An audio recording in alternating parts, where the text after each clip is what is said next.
Yan, live on board po ang programa natin ito sa Kandungang Bayan Sikip Kapwa at talaga pong pinaputak din na Jimadi ang ating pong programa ng ating pong Guardians Magistrate, Advocate for Democracy na binibigyan po natin ng buhay ang lahat po ng kagalingan sa ating pong mediko. Yan po si Purok Leader Rosalinda Calimbo. Purok, ano pong masasabi niyo sa patutuo po ng ating pong isang constituent? Sabi po niya high blood tapos biglang nawala ang sakit sa batok. Ay, praise God.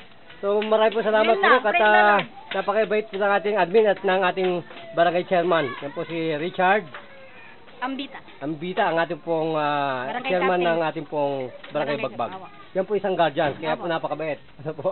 So salamat din po sa inyo. Opo, salamat sa Purok at pamarisan po kayo ng mga Purok leader na nagbibigay po ng ayuda sa ating mga mahihirap na naghahanap po ng tunay na mediko. Ano po? So maraming salamat sa Purok, salamat po. God bless po. Sister, nasaan po ba yung isa?